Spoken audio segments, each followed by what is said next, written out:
Hello বন্ধুরা, আমাদের চ্যানেলে সবাইকে স্বাগত জানাই। তো এই ভিডিওটাতে আমি রিভিউ করবো একটি ওয়েব সিরিজ, তাস্করি দ্য স্মাগলার্স ওয়েব। তো চলুন না সময় নষ্ট করে ভিডিওটি শুরু করা যাক।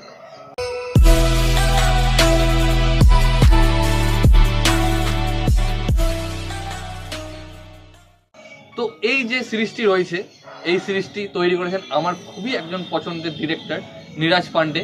তো তাকে যারা চেনেন তারা জানেন যে তিনি কী লেভেলের কাজ করেন। আমি তার কিছু কাজের কথা বলছি, যারা দেখেছেন বেবি হোক কিংবা স্পেশাল অপস হোক বা আপনার স্পেশাল 26 হোক, এই ধরনের কাজ যারা দেখেছেন তারা তাকে চিনবেন।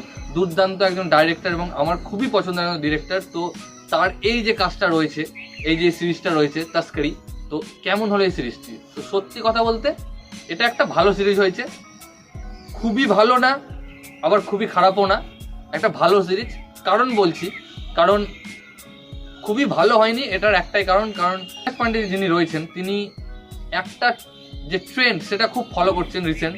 সেটা হচ্ছে তার যে কাজগুলো রয়েছে না, তার কাজগুলো একই রকম হতে থাকে। যে আমরা আগাগোড়ায় যে তার যে কাজগুলো দেখেছিলাম সেই রকম কাজ তিনি এখন করছেন না। তিনি এখন যেহেতু ওটিটির জন্য জিনিসপত্র বানাচ্ছেন, আর তারপরে তিনি সিনেমা হলে যেমন ধাক্কা খেয়েছেন সিনেমা রিলিজ করে, মানে তার সিনেমা মানে ফ্লপ হচ্ছিল, চলছিল না, সেই জন্য তিনি ওটিটিতে আসেন। এবং ওটিটিতে তো আপনারা জানেন যে সেই রকম স্বাধীনতা পাওয়া যায় না, যে তারা যেমন কাজ করতে বলে সেই রকম কাজ করতে হয়।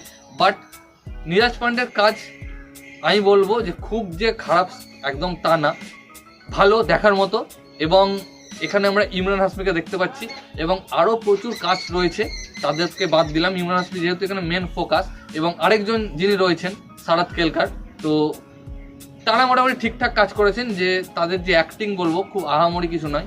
এই যে সিরিজের যে গল্প রয়েছে, এই সিরিজের গল্প আপনারা ট্রেলারেই দেখতে পেয়েছেন, যদি ট্রেলার দেখে থাকেন, যে বিভিন্ন বিদেশ থেকে ইন্ডিয়াতে মাল আসে, অর্থাৎ স্মাগলিং করে আসে, সোনা হোক বা বিভিন্ন দামি জিনিসপত্র হোক, এবং তাকে আটকাতেই এই যে ইমরান হাশমির যে ক্যারেক্টারটা, তিনি একজন কাস্টম অফিসার যিনি এয়ারপোর্টে থাকেন। তো তিনি তাকে কি করে আটকান এটাই দেখানো হয়েছে। তো এই যে জিনিসপত্রগুলো দেখানো হয়েছে এবং কতটা ভালো করে দেখানো হয়েছে, বা কেমন করে তারা এই স্মাগলিং থেকে দেশকে বাঁচায় বা স্মাগলিংটাকে আটকানোর কি করে চেষ্টা করে তারা, তো সেটা জানতে আমাদেরকে এই সিরিজটি দেখতে হবে। এবং আমি আরেকটি কথা বলবো নীরাজ পান্ডেকে নিয়ে।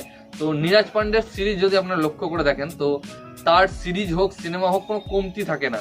আপনি যদি দেখেন লক্ষ্য করে, তো দেখতে পারবেন যে হলিউড লেভেলের তার যে কি বলবো স্কেল, সেই স্কেলটা থাকে যে কোনো সিরিজ হোক সিনেমার হোক।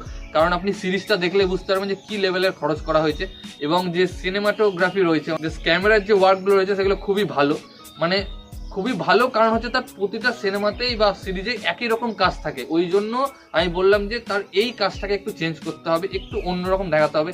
আর যে সিরিজের মধ্যে যে থ্রিলিং মুভমেন্টগুলো রয়েছে, বা যে ক্যাট অ্যান্ড মাউস যে ব্যাপারটা রয়েছে, যে পুলিশ চোরকে কি করে ধরবে, বা চোর কি করে পুলিশের কাছ থেকে পালাবে, এই রকম যে ব্যাপারটা, এই ব্যাপারটা যদি আরও একটু বেশি করে থাকতো তাহলে আমার মনে হয় একটু বেশি ভালো হতো। তো বেশ ভালো একটা সিরিজ, মোট 5.5 ঘন্টার একটা সিরিজ, 7টি এপিসোড, প্রায় প্রতিটি এপিসোডই 40 থেকে 45 মিনিটের মধ্যে, জাস্ট লাস্ট এপিসোডটা 1 ঘন্টার কাছাকাছি। তো আপনারা দেখুন, নেটফ্লিক্সে হিন্দিতে অ্যাভেলেবল রয়েছে।